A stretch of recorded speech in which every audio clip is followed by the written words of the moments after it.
Some Christians claim Revelation, chapter 22, verses 18 and 19 suggests the Bible is a complete canon of 66 books. No other book can be added to this canon nor any books removed. Anything claimed to be scriptures that is not found in this canon should be rejected. These claims are weak for a number of reasons, including the following. 1. The material that makes up the New Testament itself was not settled until the middle to late 4th century AD. Why would John refer to a canon of books that would not be recognized for another 300 years? No Christian in the 1st, 2nd, 3rd, and most of the 4th century believed or advocated any claim of a 27-book New Testament canon, let alone a 66-book canon that people call the Bible today. 2. In John's perspective, as found in John chapter 21 verse 25, not all the books in the world could contain all the important sayings and acts of Jesus.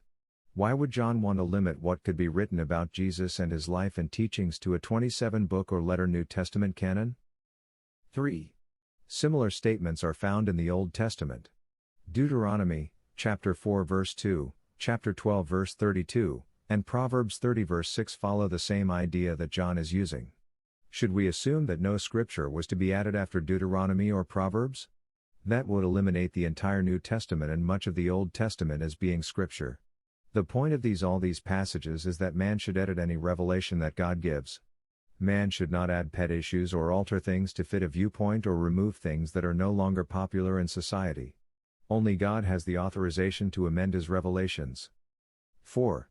Revelation chapter 1, verse 3, and chapter 22, verse 10 shows John is only referring to the book of Revelation by using the phrases, "this prophesy," and "prophesy of this book."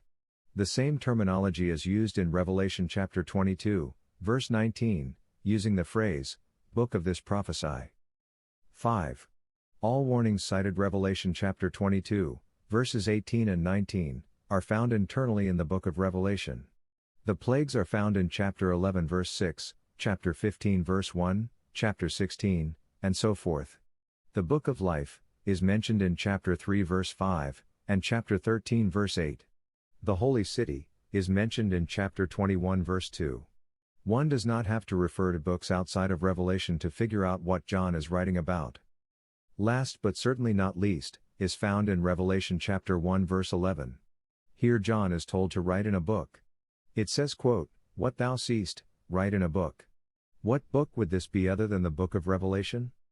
The facts do not support the claim of Revelation chapter 22, verses 18 and 19, to refer to the Bible as a whole, and the idea that no scripture can be added to the Bible. Some Latter-day Saint critics have had to admit that this is the case. Bill McKeever and Eric Johnson, in an article, Pinning Down Mormon Doctrine, declare, in an attempt to place all LDS extra-biblical teachings, some Christians have felt that quoting Revelation 22, 18 and 19 solves the matter. The passage warns about adding and taking away the words of this book. Most evangelical commentators believe John was giving a straightforward warning to the readers of the book of Revelations, and not the Bible as a whole. Since the Bible had not been compiled the time of John's writing, it would be wrong to assume that he was speaking about books other than his own. John's warning, therefore, should not be used in any other context. David Reed and John Farkas in Mormons Answered Verse by Verse also declare, the problem, of course, is due to misunderstanding of these verses in Revelation and Deuteronomy. Revelations 22:18 does not prohibit additional inspired writings, it is simply an injunction against adding to and subtracting from the book of Revelation. It was perfectly proper for John to go to write his gospel and his epistles afterwards. Nowhere in the Bible does it mention a 66-book canon or give any list of what books are to be considered scripture. There is simply nothing in the Bible that prevents additional books like the Book of Mormon being added to scripture. Thank you for your time.